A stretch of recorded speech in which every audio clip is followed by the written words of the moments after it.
예, 안녕하세요. 반갑습니다. 오늘은 국민의힘 현재 최고위원이신 김재원 최고위원을 모시고 보수 진영에서 바라본 2022년 대통령 선거에 대해서 이렇게 말씀해 주시겠습니다. 여러분도 아시겠지만 우리 김재원 현재 최고위원님께서는 처음에 행정고시 합격하시고 그 다음에 사법고시도 합격하셔가지고 사실 하나도 합격하기 힘든데 두 개 다 합격하신 그런 분이고 39세에 보니까 저기 17대 총선이죠. 그때 국회에 입문하셔가지고 현재 삼선위원까지 역임하셨습니다. 그리고 청와대 정무수석도 역임하셨고 또 새누리당 시절인가 그때는 전략기획본부장, 원내 수석 부대표 이런 전략적인 그런 소위 말하는 김재원 최고위원 같은 경우는 전략통으로 아주 유명하신 분입니다. 이런 전략통으로 유명하신 분께서 이번에 대통령 선거를 간전할 때 어떠한 포인트를 보면 좋을까 아마 오늘 그 내용이 나오지 않을까 이런 생각이 듭니다. 그래서 여러분들께서 한번 잘 들으시면 이번 2022년 돼서 좋은 선택을 할 수 있게 되고 또 좋은 간전을 할 수 있는 그러한 강연이 될 테니까 여러분들 강연에 집중해 주시기 바랍니다. 자, 우리 김재원 최고위원 모시겠습니다.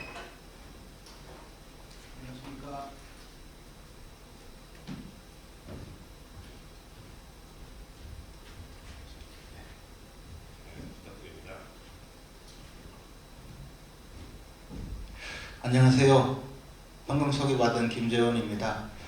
오늘 제가 보수 진영에서 바라본 이번 대선에 대해서 강연을 드리게 되었습니다. 많은 학생 여러분들 참석해서 함께 이야기를 나누면 좋겠지만 사정상 이렇게 녹화를 하게 되어 죄송합니다. 제가 사실 이 국민대학에 정문을 통과하면서 느낀 것은 1987년도에 제가 제31회 행정고등고시 2차 시험을 이곳에서 응시를 해서 합격을 했었는데요.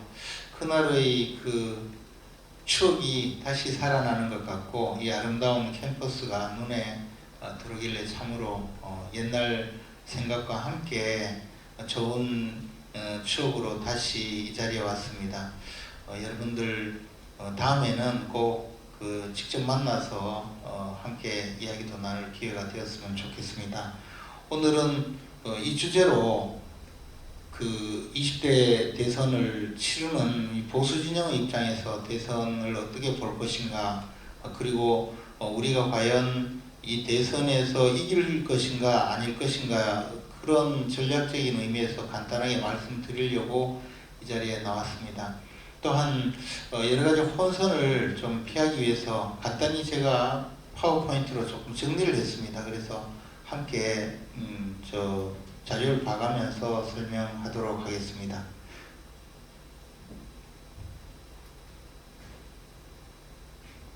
먼저 우리나라에서의 보수 진영이 어떤 의미를 가진가 이런 문제에 대해서는 이미 여러분들께서 모두 다 이해를 하고 계실 테니까요. 저는 이제 이 보수 진영이 어떻게 해서 몰락하게 되었는가 그런 상황을 현장에서 지켜봤습니다. 제가 2004년도 그때 39살에 처음 17대 국회의원이 됐을 때는 바로 노무현 정부가 들어와서 이제 2년차를 마칠 2년차였고요. 그때 이제 차떼기 사건으로 우리 그 당시 한나라당의 지도부가 붕괴되고 특히 또 노무현 대통령을 선거법 위반으로 탄핵의 그 국면으로 만들므로써 그것이 이제 전략상 실패를 하는 바람에 거의 괴멸적 피해를 입고 있던 상태였습니다.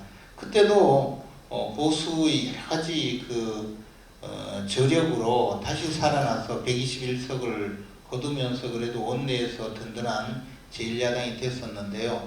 그 이후에 우리가 집권을 두 차례 했지만 탄핵을 거치는 과정에서 보수는 사실 그 전의 그 2003년도, 2004년도 차떼기 사건, 탄핵 사건에는 비할 수 없을 만큼 완전히 기반이 몰락해 버렸습니다. 그래서 이 탄핵 사태 이후에 세 차례 다시 선거를 거치면서 연전연패를 해왔고 탄핵 이전에 치러진 20대 총선도 사실은 그 앞의 19대 총선 과반수에서 여소야대 국면이 되면서 그 원내에서 과반 의석이 무너질 뿐만 아니고 또 당내의 여러 가지 분란까지 거치면서 사실은 그 청와대 주도 세력 내지는 대통령과 함께 대통령이 국정을 운영할 수 있는 그런 든든한 원건이 줄어들므로 해서 결국에는 그것이 이제 탄핵을 거치게 되었고요. 탄핵을 거치게 만든 것이 바로 제20대 총선이었습니다. 근데 이 20대 총선부터 정당 득표율이 34%, 33% 이 정도에 계속 머물러 있었습니다. 민주당 정당 득표율은 뭐 잘 될 때는 56%, 떨어질 때는 25%. 근데 이 보수 진영의 정당 지지율은 33%, 34%, 막 그 정도 수준이었습니다. 이것은 뭐냐면 우리나라 보수 진영이 무너질 때 최하한이 한 30% 정도 된다. 그런 의미가 될 수 있겠죠. 20대 총선 이후 야권에서는 그러니까 이제 우리가 야당이 되었으니까 야권에서는 자체 대선 주자를 만들지 못하고 뭐 비대위 체제가 계속되었죠. 그래서 몇 명의 비대위원장이 임명진 비대위원장 그리고 김병준 비대위원장 그리고 또 다시 김종인 비대위원장을 거쳤고요. 당내에서는 대선 주자를 사실상 만들지 못했습니다. 그래서 그때 당시에 대선 주자는 뭐 유승민 뭐 이런 분들 원희룡 이런 분들 오세훈 이런 분들이었는데 전부 정리가 되고 이제 지금의 상황이 되었습니다. 그래서 그때 당시 즉 그 지방선거 거치고 이때 당시에는 정권교체 희망 자체가 없었습니다.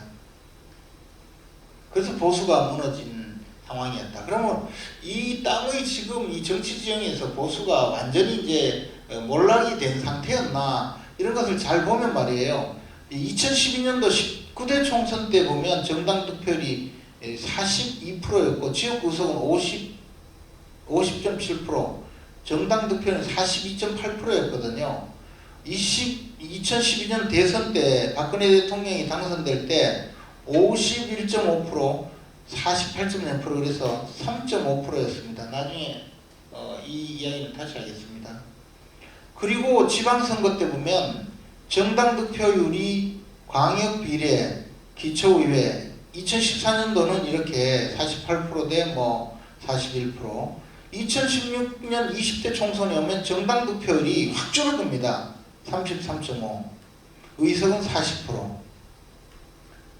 그리고 대선 때 가면 우리는 24%, 민주당은 41%. 민주당은 거의 이렇게 내려오죠. 그리고 2018년 지방선거에 가면 이 괴멸적 피해가 바로 이런 부분입니다.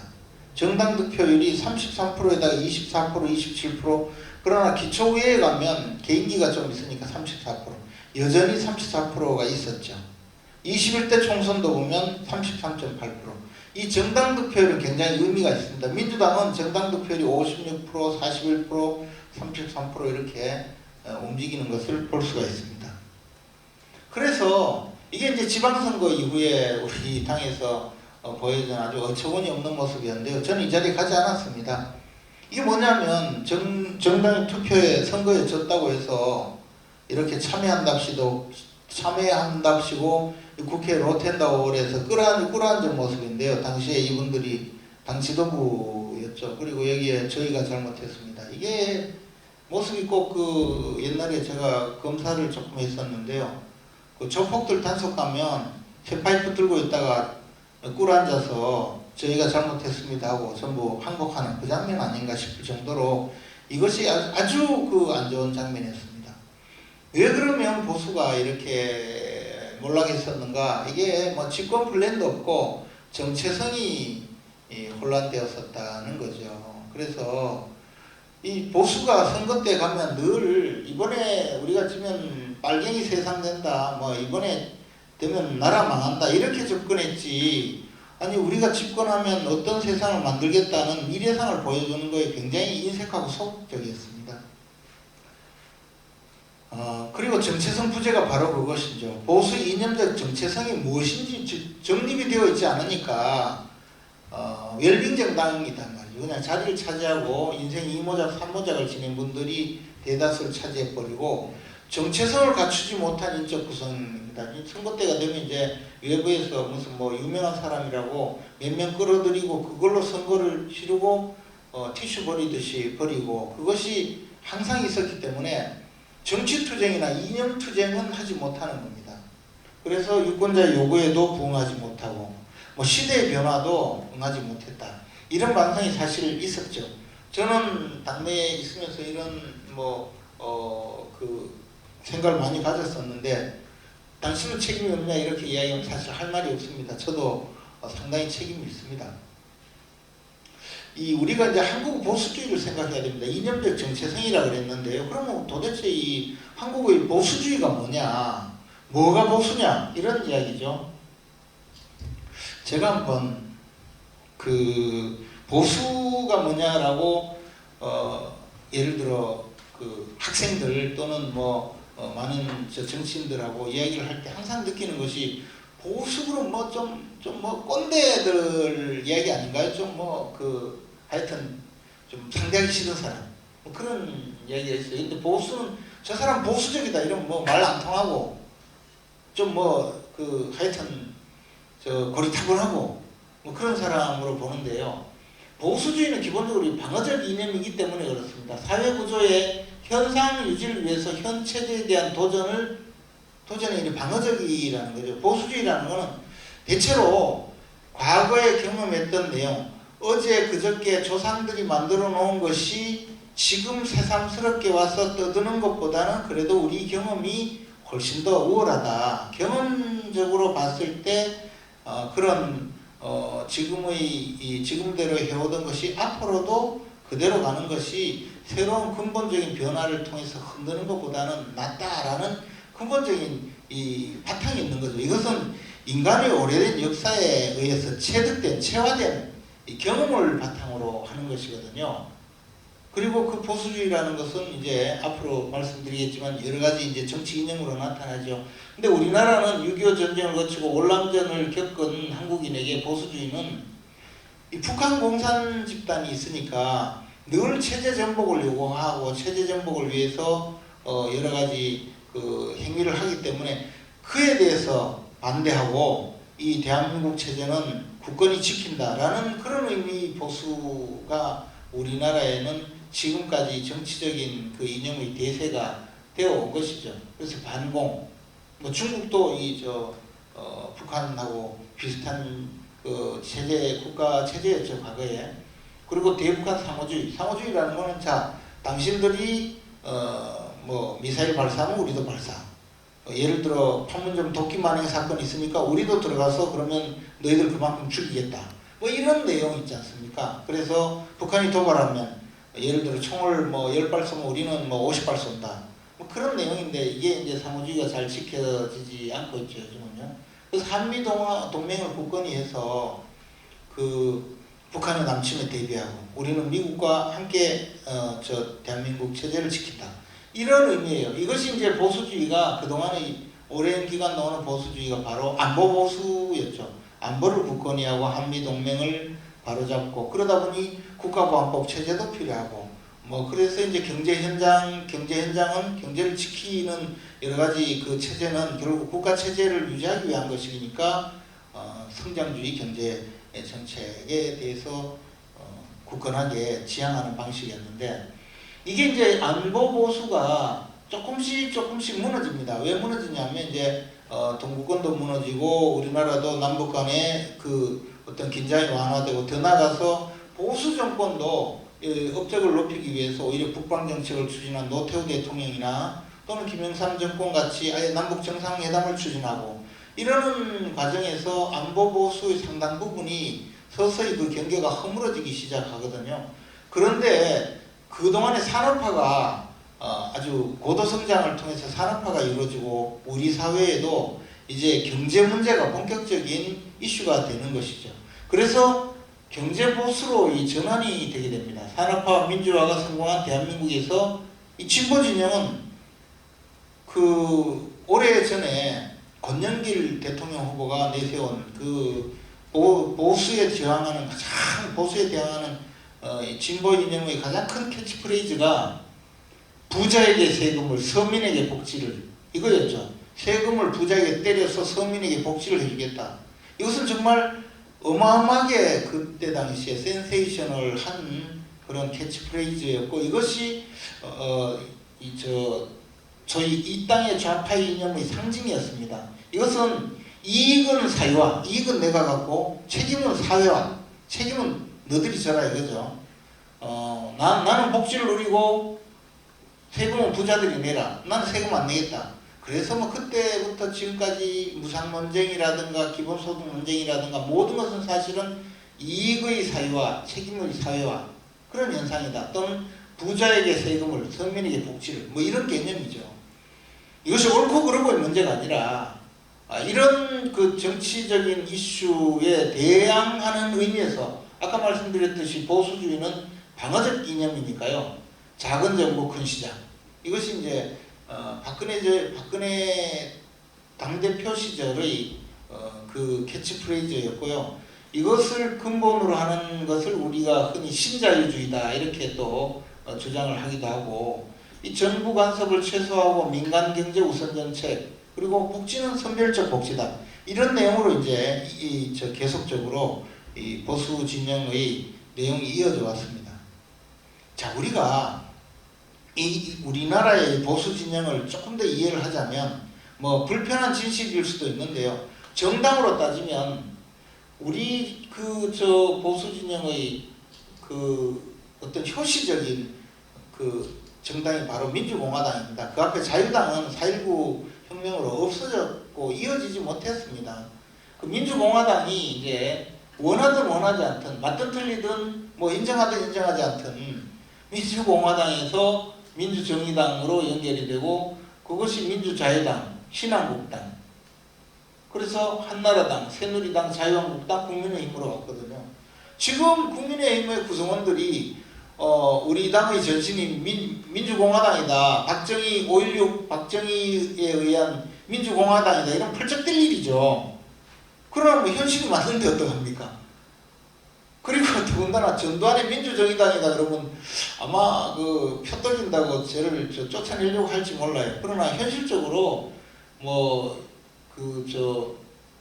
당의 재산적인 연결 상태라든가 당원의 연결 상태가 가장 중요한데요. 정당이라고 하는 것이 결국은 물적 토대는 당의 재산이죠. 우리 인적 토대는 당원들인데 우리 시골에서 저도 국회의원으로서 시골에서 많이 활동을 하다 보면 할아버지 당원들 중에는 자기 공화당 때 입당했다는 분 계셔요. 아직도.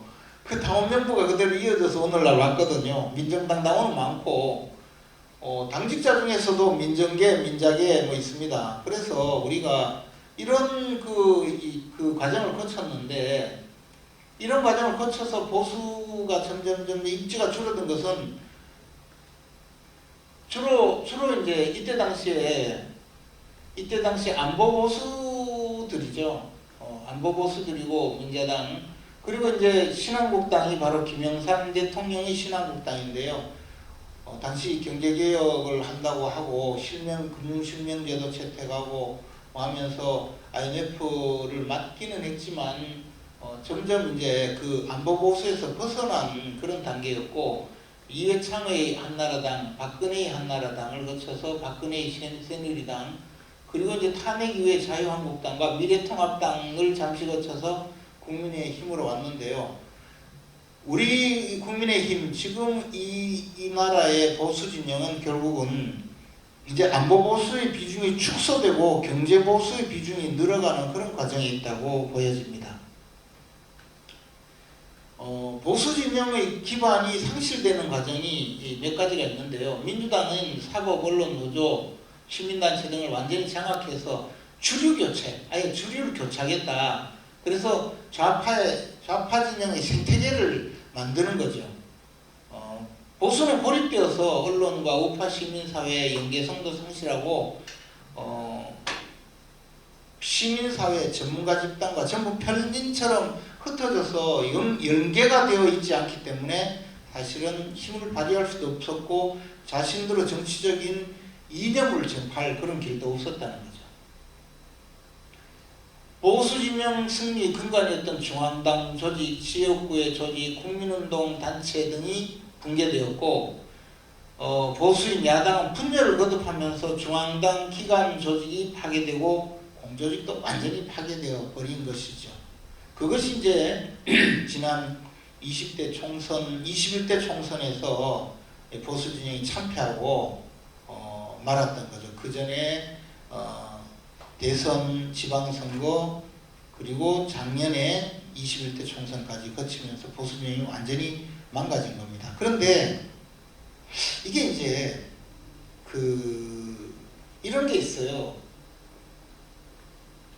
투수잖아요, 투수.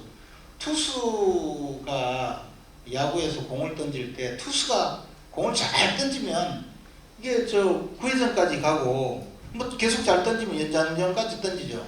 근데 불펜 투수라는 게 있어요. 불펜 투수는 1회전부터 들어가서 연습을 합니다. 계속 공을 던지고 투수 코치가 옆에서 봐요. 그래서 이 사람 컨디션도 보고 하는데 만약에 이 투수가 공을 못 던지면 즉각 교체를 하죠. 우리 정치에서, 민주정치에서 야당의 위치는 여당은 투수이고 야당은 불펜 투수예요. 그러니까 여당이 만약에 잘하고 국정도 잘 유지하고 국민들로부터 신망받고 존경받고 신뢰를 받으면 불펜 투수가 계속 그 투구 연습을 하다가도 그냥 집에 가요. 그리고 다음 경기에 또 와가지고 또 연습을 계속 해요. 이게 불펜에 있는 투수가 아무리 공 잘 던지고 해도 주전 투수가 던지기를 잘 던지면 그냥 뭐 기회가 오지 않죠. 그리고 그게 맞잖아요. 잘 던지고 있는데 바꾸면 경기 흐름만 가거든요. 정치에서 여당은 주전 투수예요. 그 여당이 아까 말씀드렸듯이 보수는 완전히 몰락하고 괴멸적으로 타격을 입고 재생불능 상태에 빠졌는데 여당이 만약에 국민들로부터 존경받고 신뢰받고 그리고 내부 단속도 잘 되고 이렇게 간다면 기회가 없어요. 그리고 이해찬 전 대표가 뭐 20년 집권하겠다 그런 이야기가 결코 빈말이 아니에요. 그러나 가장 이 문제가 뭐냐, 이런 문제가 있죠. 제가 이 제목이 있었는데 이 제목이 없어졌네. 이게 제목이 없어졌어요. 이게 이제 딴 데는 제목이 있는데 이게 아마 제가 제목이 지워졌나 봐요.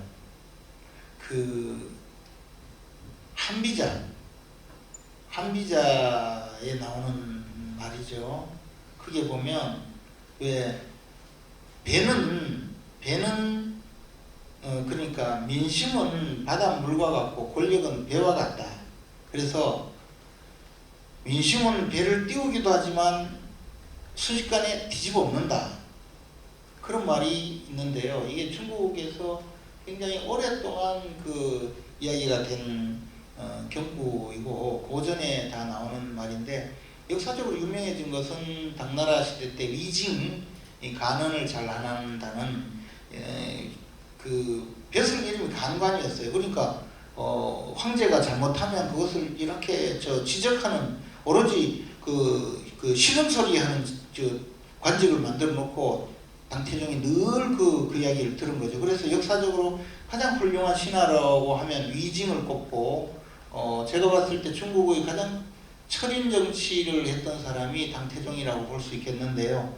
그 위징이 그 훌륭한 당태종한테도 민심은 바닷물과 같아서 배를 띄울 수도 있지만 민심이 노하면 배를 뒤집어 엎습니다. 한순간입니다. JP 김종필 총재는 뭐라고 했나 하면 유권자는 맹수와 같다. 정치인이 조련사가 되어서 맹수를 조련하면 얼마든지 불이일 수 있지만 자칫 잘못하면 한눈 팔거나 조금만 방심하면 그대로 물어버린다. 민심은 그렇게 사나운 맹수와 같다. 그렇게 이야기했거든요. 근데 이제 이게 이화원 중국 그 베이징에 가면 이화원이라고 있습니다. 여름 궁전이죠. 거기 가면 곤명호라고 큰 호수가 있고 황제가 배를 띄워서 노는 곳이 있는데 그 곤명호를 타가지고 산을 만든 게 승리산인데요. 그 곤명호의 한 켠에 가면 이렇게 시우팡이라고 돌로 만든 배가 있어요. 그리고 여기 이제 방을 만들어서 연회장을 만들어놨죠. 여기서 늘 잔치를 벌입니다. 보트가 이 정도고 건물이 이 정도면 이게 얼마나 큰지 짐작이 가죠.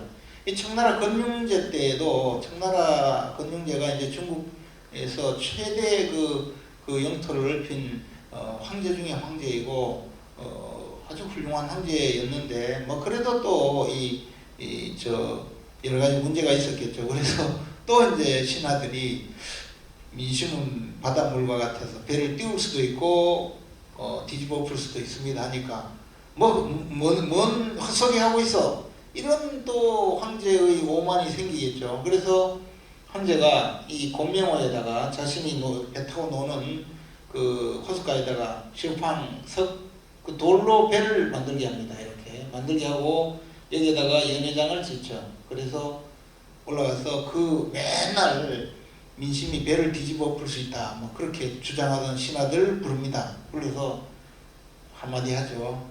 너 한번 뒤집어 봐 임마 이렇게 이야기를 하죠. 그래서 황제의 그 자신감 오만이 만든 것이 이제 시우팡입니다. 그 후에 사실은 건륭 황제는 여기서 거의 뭐 그렇게 활용을 많이 안 했는데 서태후 그 이후에 중국을 멸망시킨 이 서태후가 경극을 좋아해서 여기서 많이 놀았다고 합니다. 그래서 그 경극을 공연도 하고 연회를 베풀면서 한 말이 그 뭐 배를 띄우고 말고 하는 사람들은 다 입을 찢어 죽이겠다라고 선포한 곳이 바로 이곳입니다. 황제의 권력이니까 황제의 권력이 있으면 그런 생각이 들 겁니다. 무슨 민심은 무슨 개떡 같은 소리 하고 있어. 내 권력이 이 정도인데 이런 마음이 들겠죠. 권력이 오만해지면 민심이고 뭐고 생각이 안 들죠. 그렇게 해서 결국은 그 한때 대청 제국은 그렇게 몰락을 했죠. 그런데 제가 이것을 보면서 바로 문재인 정권을 느끼기 시작합니다. 이렇게 앞에서 보셨듯이 사회적 네트워크도 상실되고 보수가 몰락을 했는데 이 공조직도 붕괴가 되었는데 이렇게 이 돌로 만든 시황 위에서 연회를 베푸듯이 천년만년 집권할 것 같고 자신들의 세상에 온 것 같이 적폐청산이라고 하면서 소위 보수 진영에 있는 모든 사람들을 다 내몰고 교도소에 보내고 전직 대통령 둘도 교도소에 보내고 뭐 지리멸렬한 그런 보수 세력을 보니까 눈에 보이는 게 없겠죠. 그래서 마치 이화원의 시황 위에서 춤추던 중국 황제처럼 우리 문재인 정권이 오만해지기 시작한 것이 저는 오만과 착각이 조국 사태, 울산시장 선거 부정 사건, 뭐 그 이후에 벌어지는 뭐 정의연 뭐 이런 것을 보여주면서 국민들에게 거의 정치적 폭력을 가하는 그런 지경으로 갔다고 생각합니다. 국민들은 아마 순식간에 느꼈을 거예요. 보수가 엉터리였는데 야 이거 더 엉터리가 왔다. 이건 절대 용납해서는 안 되겠다. 그런 문제의식을 엄청 키운 것이 이른바 조국 사태라고 생각합니다. 적폐청산 과정에 보수 진영을 괴멸시켰. 진보 진영은 완전히 이제 20년 집권이 아니라 200년 집권해도 되겠다. 실제로 그 눈에 보였죠. 지난 21대 총선에서 과반수가 아니라 180석 의석을 차지하고 나니까 거침없었지 않습니까? 그래서 영구 집권론에 빠졌다는 거죠. 무슨 짓을 해도 된다. 진보 진영의 자정 기능이 상실되었다. 저는 그렇게 판단합니다. 그렇게 해서 여기에 올라간 거죠. 여기에 올라갔어요. 그 과정에서 등장인물이 있죠. 바로 조국 사태. 그리고 조국 사태를 해결한 윤석열 검찰총장이죠. 그 와중에 잘 아시다시피 박원순 서울시장의 성추행 자살 사건, 성추행 자살 사건이라고 하면 고소를 당할 가능성이 엄청 커지기 때문에 그것이 아니고 하여튼 안타깝게 유명을 달리하신 그런 사건이 있었습니다. 그리고 부산시장은 뭐 명백히 성추행 사건이었죠. 그래서 또 실팡 위에 올라가서 춤춘 사건이 뭐 충남지사 안희정 지사의 뭐 성비위 사건, 막 이런 것이 사실은 그런 권력에 취해서 무슨 짓이든 해도 되는 그런 사건의 일환이 아닌가 생각을 합니다. 서울시장 보궐선거 한번 보세요. 역대 서울시장 선거에서 해방 이후에 야당이 모든 자치구에서 승리한 선거는 이것이 처음입니다. 그리고 그 선거 중에서 40% 이상 격차가 난 곳은 이 정도, 30% 이상 격차가 난 곳, 40% 이상, 30% 이상, 20% 이상, 10% 이상, 10% 미만이 있습니다. 강북구, 은평구, 중랑구, 관악구, 금천구, 구로구. 그 외곽의 그 지역 빼고는 전부 10% 이상의 그 득표율 차이로 야당이 성공했어요. 이것은 뭐냐? 서울 수도의 민심이 이 정도가 되어서 아마 유권자들도 놀랐지만, 민주당도 놀랐지만 유권자들도 놀랐을 거예요. 저렇게 그 영구 집권할 것 같은 진보 진영도 한순간에 무너지는구나. 이것이 민심이 실팡을 뒤집어 엎은 사례라고 생각을 합니다. 그래서 이것은 아까 말씀드렸듯이 보수 진영이 잘해서 이 공조직도 붕괴되고 사회적 네트워크도 상실된 보수 진영이 이 국민의힘, 자유한국당, 새누리당, 한나라당, 신한국당, 민주자유당, 민주정의당, 민주공화당의 계보를 이은 보수 진영이 잘해서 빚어진 사안이 아니고 오로지 여기 올라가서 춤춘 분들 때문에 빚어진 일이라는 거죠. 이 주도 세력이 뭐 조국 이런 분들이죠. 그래서 이 주전투수가 공을 던지고 있다가 이게 완전 난조에 빠져서 뭐 그냥 아무데나 막 던지고 있어요 지금.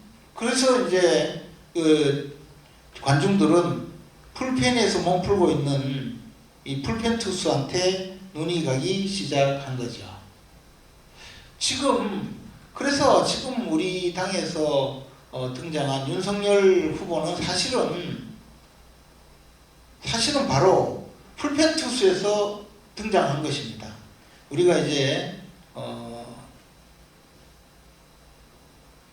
야당이 뭘 잘해서 뭐 야당이 정책 비전도 제시하고 야당이 온갖 그 국가의 그 모든 문제를 해결할 듯이 해야 집권하는 것이 아니고, 물론 풀펜 투수가 공은 잘 던져야 되죠. 공도 못 던지는데 풀펜 투수한테 주지는 않습니다. 그러나 기본적으로 뭐라고요? 주전 투수가 엉터리니까 기회가 온 거예요. 그런데 그 주전 투수가 엉터리여서 기회가 왔는데 그 기회를 풀펜 투수에게 왔을 때 그래도 경기를 이끌고 갈 수 있는 사람이 누구냐라는 것을 우리 보수 진영에서 선택한 사람이 윤석열이었다는 거죠. 지금 상황은, 오늘 현재의 상황은 바로 이렇습니다. 가상 양자 대결에서 윤석열이 50.4%, 이재명이 33.8%, 그 외의 인물 뭐 이렇습니다. 그러면 무슨 이야기냐? 현재는 아직도 민심이 여기서 이 집권 세력이 여기서 춤을 추면서 너희들 뒤집어 봐라, 이 실팡을 한번 뒤집어 봐, 민심 좋아하네, 응? 민심이 뭐가 어딨어, 이렇게 하고 있다고 보기 때문에 이런 여론조사가 나오고 있다 이거죠. 그러면 이것이 이제 끝까지 이어져야 되느냐, 이어질 수 있느냐, 자, 그걸 한번 생각해 보겠습니다. 제목을 제가 이제 3%, 15% 이렇게 잡았어요. 2012년도 대선을 우리가 생각해 보면요, 우리가 이제 1987년 당시에 그 대선이 있었습니다. 6.29 선언이 있고 노태우, 김영삼, 김대중, 김종필까지 나왔죠.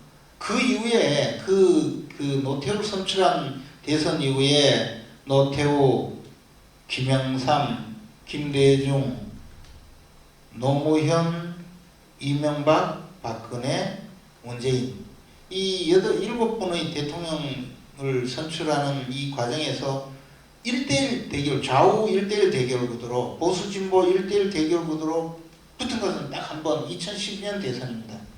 그전에는 그 이후든 그전에든 그 노태우 대통령 할 때는 4명이 붙었었죠. 김영삼, 김대중이 붙을 때는 그때 그 이인재가 등장했었고 정주영도 정주영이 등장했었죠. 그리고 그 다음에 김대중, 이해창이 붙을 때는 그때도 있었어요. 내가 기억이 잘 안 나는데 그때가 아마 이해창이 이인재일 겁니다. 그 앞에는 이인재가 아니고 김영삼 붙을 때는 정주영과 민주국민당이 3파전이었고 통일국민당이었죠. 3파전이었고 그 다음에 그 김대중, 이회창이 붙을 때는 이인재가 탈당해서 붙어서 그랬고 그 다음에 노무현, 이회창이 붙을 때는 정몽준이 나갔다가 또 나중에 단일화하고 하는 과정을 거쳤었죠.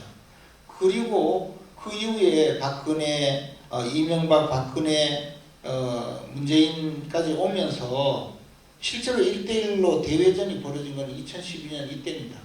역사상 최초이자 현재까지 최후의 양자대결이었습니다. 이번 대선은 틀림없이 양자대결 구도로 가리라고 봅니다. 그래서 우리가 2012년 대선을 눈여겨볼 필요가 있는데요. 그때 박근혜 후보가 이 보수 진영은 완전 단결을 했어요. 그때 선진당이라고 JP 이후에 그 충청권의 지역 정당으로 전락했던 자민련 수준 이후에 그것이 선진당으로 해서 이어지고 있었는데 그 선진당 몇 석 안 되지만 그것도 다 포용해서 우리가 함께 갔거든요. 보수는 완전 일치 단결했어요. 그리고 중도를 잡겠다고 경제민주화 공약, 이때 김종인 위원장이 국민행복추진위원장으로 나왔었죠. 박정희 전 대통령 과오를 사과를 하라. 아버지 사과라니까 정말 하기 싫었는데 정말 마음에도 없는 사과를 한 번도 아니고 3번이나 했어요. 표 들리고. 군복무 6개월 단축 공약. 나중에 안 되니까 저 광화문 내거리 가가지고 군복무 6개월 단축해 주겠다고 공약을 했거든요. 아마 박근혜 후보는 그 말을 하면서도 그때도 지킬 생각이 없었을 거예요. 나중에 결국 못 지켰죠. 보수 진영이 아까 말씀드렸듯이 완벽한 단일 대우를 구성했고 여당이었어요. 이때 이명박 대통령 치하였거든요. 그래서 사실 그때는 지금하고 달리 이 지방 권력도 여당에서 대부분 차지하고 있어서 나가면 전부 다 우리 당에서 시의원, 구의원, 군의원, 거기다가 새마을 자총 바르게 살기 사업 불이편이에요. 예를 들어. 그리고 국회의원도 과반수였고요. 그 프리미엄 있죠, 당연히. 언론도 우리 쪽에 많이 도와줬어요. TK는 거기다가 80-810 운동, 대구 경북에서 표 나올 땐 여기밖에 없다 해서 투표율 80% 이상, 득표율 80% 이상 이렇게 하겠다 해서 거기서 550만의 주민들이 단결해서 실제로 81% 얻었어요. 이건 앞으로도 얻을 수가 없어요. 앞으로도 영원히 투표율이 80% 이상, 득표율이 80% 이상 이것은 대구 경북에서는 안 돼요. 호남에서는 항상 이렇게 되지만 그래서 겨우 앞에서 보셨다시피 3.5% 이겼거든요. 겨우. 그런데 이 박근혜 후보는 아주 걸출한 후보였어요. 당시에 보수가 낼 수 있는 최고의 후보였죠. 근데 근데 지금은 어떠냐? 구도가 달라졌어요. 뭐 중도는 잘 모르겠고 하여튼 사과는 계속 하는데 이게 뭐 별로 혼도 많이 나죠. 그 다음에 보수 진영이 지금 단일 대우가 아니고 뭐 갈갈이 찢어져 있어요.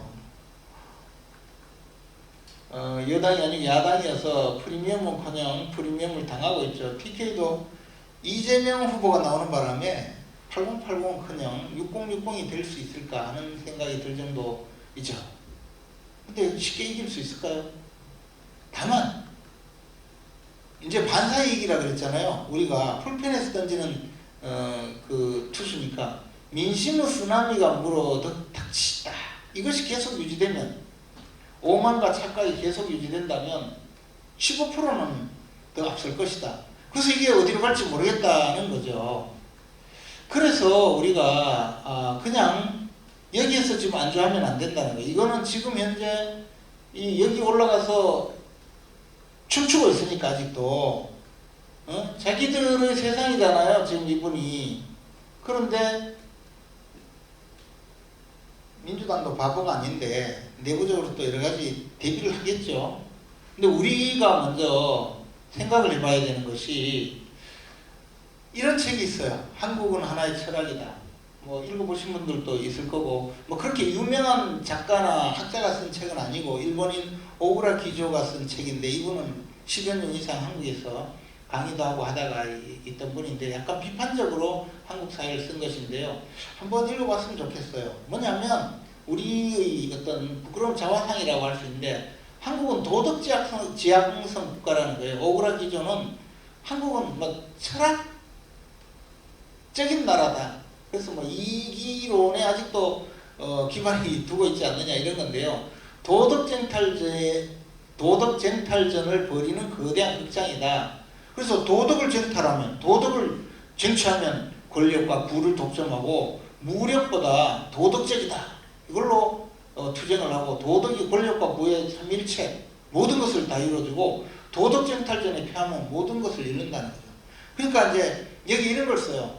일본의 주말 연속극 같은 거 보면 남녀가 사귀다가 네가 이러면 싫어. 너 돈도 못 벌잖아. 나 싫어. 너 못생겼어. 그리고 뭐 나 더 좋은 사람 만나서 이렇게 헤어진다는 거예요. 헤어질 때는 정말 엄청나게 세게 헤어지기 때문에 다시는 이 전제를 못 둔대요. 근데 우리 주말 연속극 보면 헤어질 때에도 네가 얼마나 나쁜 놈인지 그걸 끊임없이 설명한다는 거예요. 너 정말 나쁜 놈이야. 하여튼 그 도덕적인 측면으로 자꾸 접근한다는 거죠. 그게 아니고 싫어졌는데 나 싫어진 이유를 설명하면 되는 건데, 자기가 처음에는 이해가 안 됐다는 거지. 근데 사회 구성을 보면요, 일본은 칼부림으로 권력을 차지한 나라거든요. 전국시대를 통산하면 700년이나 늘 전쟁을 하면서 권력을 차지했기 때문에 착하고 옳고 이런 게 소용없고 그냥 칼로 죽이면 끝이에요. 그럼 무력이 있으면 정이에요. 그걸 뭐 나쁘다 뭐 이렇게 이야기하는 것이 맞는데, 제 생각은 뭐냐면, 도덕적인 사람이 도덕을 모두 다 지배를 하면 참 좋은데, 여기서 이야기는 거대한 극장이라는 거지. 실제로 도덕 쟁탈전을 벌이는 사람들이 도덕적이지 않고 자기는 위선적이면서 마치 도덕적인 양 가장해서 상대를 공격하고, 상대는 부도덕하다고 가장하고 공격하고, 권력도 차지하고 부도 차지하고 명예도 차지했는데 알고 보니까 그 사람들이 별로 도덕적이지 않더라. 뭐 그런 이야기예요. 그래, 위선의 극치를 꼬집는 그런 나라라는 거지. 현실은 도덕성이 상처를 입은 국가다. 일본 놈들은 내가 도덕적이다 이렇게 주장하지 않는다는 거예요.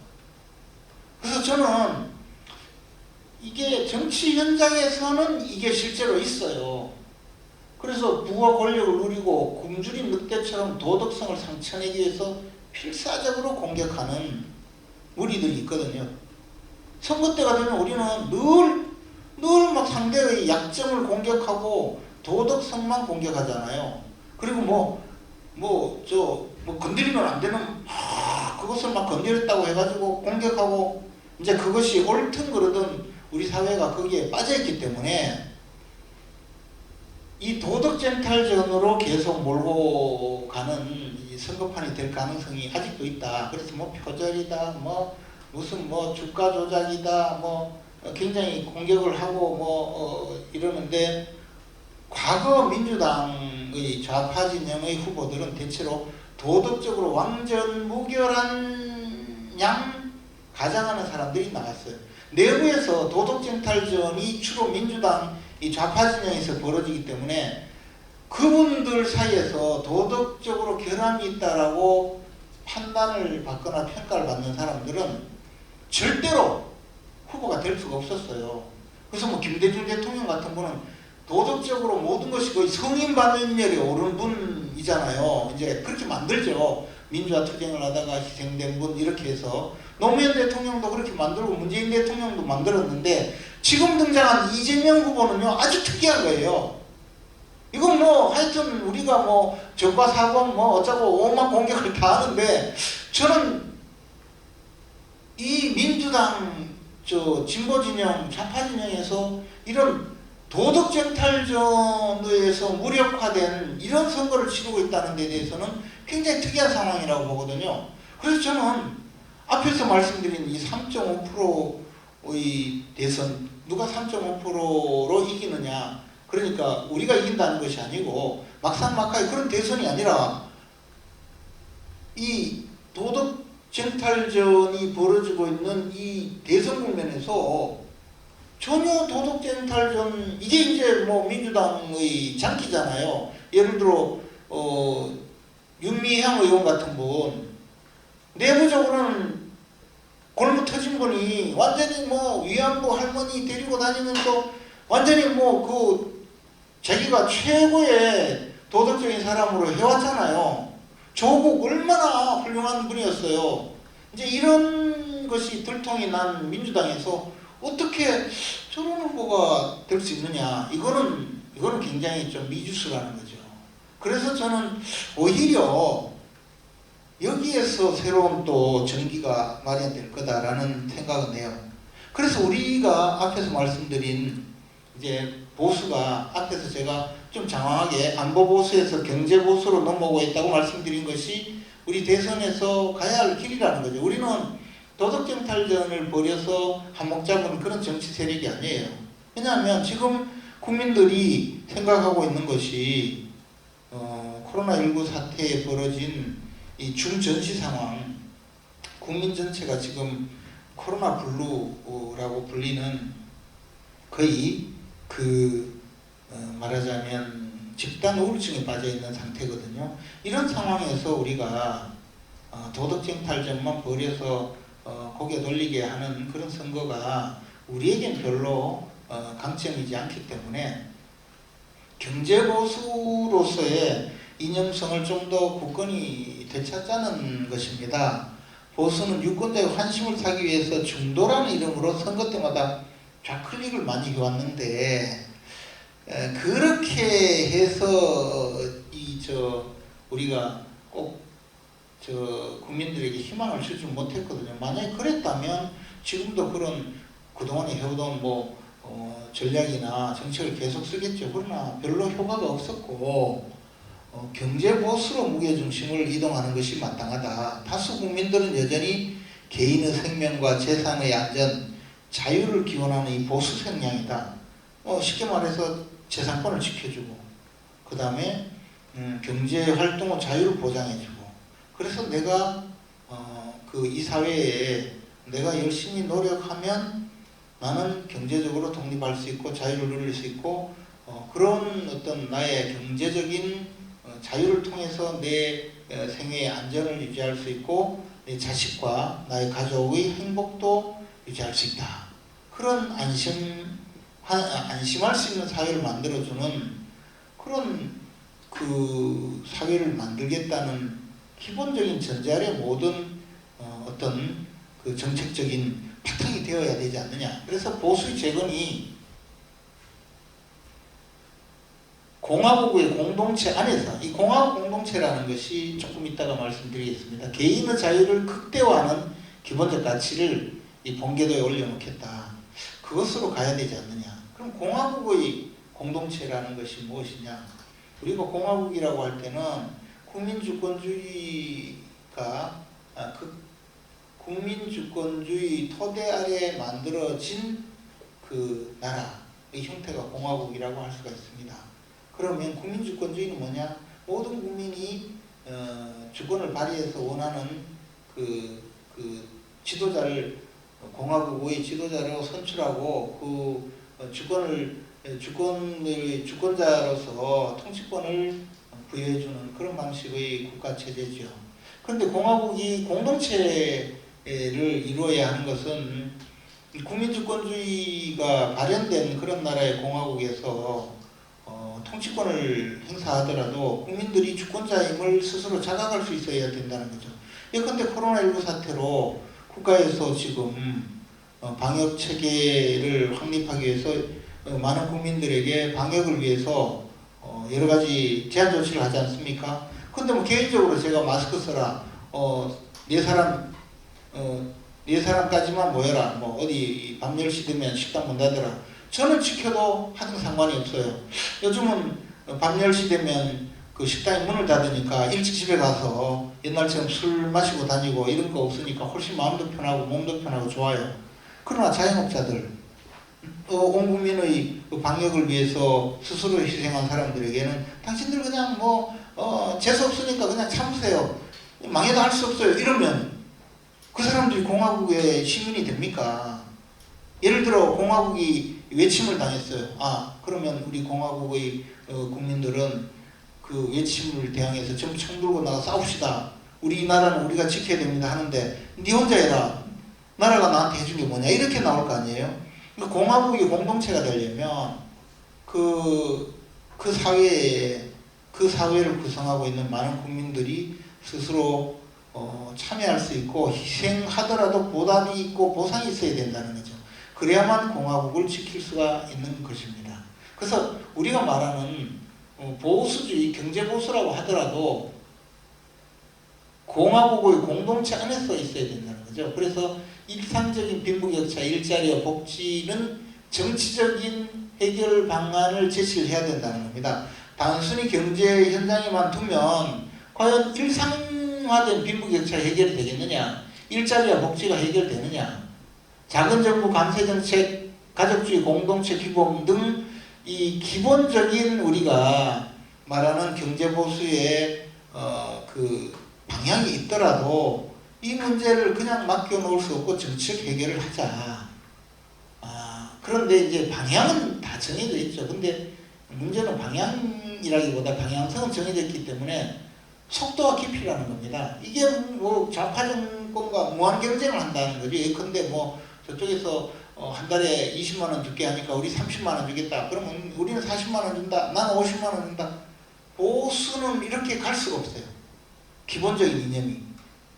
진보 진영, 좌파 진영은 그렇게 해서 지금도 나라 국가는 충분하다. 3년 동안 먹을 거 있다. 이런 주장을 하면서 막 쓰자고 주장하는데 보수는 그게 안 돼요. 그래서 그런 경쟁을 할 것이 아니고 속도와 깊이의 문제에서 보수는 좀 더 침착을 해야 된다는 거죠. 그래서 진정한 보수의 가치가 무너지면 보수 진영에 대한 희망과 신뢰가 사라지기 때문에 그런 방향으로 가서는 안 된다는 겁니다. 이제 그래서 부동산 정책, 종부세 문제. 지금 이제 후보가 잘 나오고 있어요. 종부세에 대해서 재검토하겠다. 1가구 1주택에 대해서는 종부세를 재산세에 통합하겠다. 이게 세금 정책이죠. 노동개혁 문제, 공공개혁 부분은 중점을 둬야 된다. 그렇게 해서 갔을 때 우리 또 도덕 쟁탈전에서 결코 우리가 뒤지지 않는 이런 상황이 되어 있다. 그러면 3%가 아니라 15% 경쟁이 될 수 있고 민심의 쓰나미가 지속적으로 몰아닥쳐서 우리 보수 진영이 승리할 수 있다. 이런 한 가지의 가능성을 갖고 있고 여기에 대응을 하지 못하면 여전히 3.5%도 어렵다. 너무나 박빙이거나 또는 지거나 할 가능성이 크기 때문에 이 대선은 아직까지 속단하면서 우리가 승리했다 이렇게 이야기하는 것은 안 된다는 거죠. 첨언하자면 지금 현재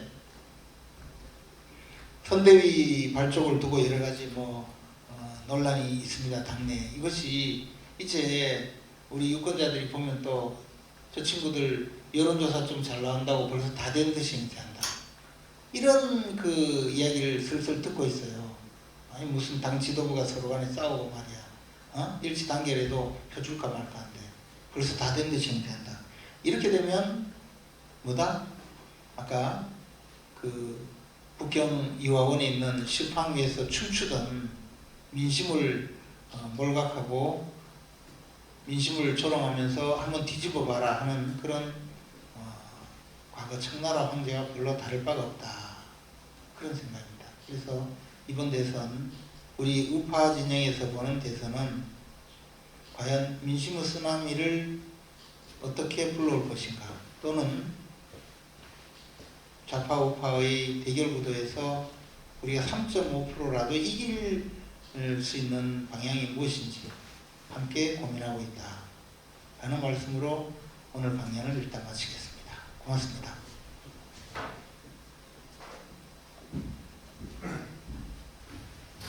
시간이 어떤지 모르겠습니다. 시작했습니다. 예, 오늘 김재원 국민의힘 최고위원님 모시고 이렇게 오늘 좋은 강의 들었습니다. 한 달 전에 우리 진중권 교수님 모시고 그때 보수에 대해서 제3자의 시각으로서 이렇게 진단을 좀 해주셨는데, 아마도 오늘 우리 김재원 최고위원님이 오셔가지고 국민의힘의 입장에서 그때 진중권 교수님이 진단하고 또 전망했던 그러한 것에 대한 명쾌한 답이 되지 않았나 이런 생각이 듭니다.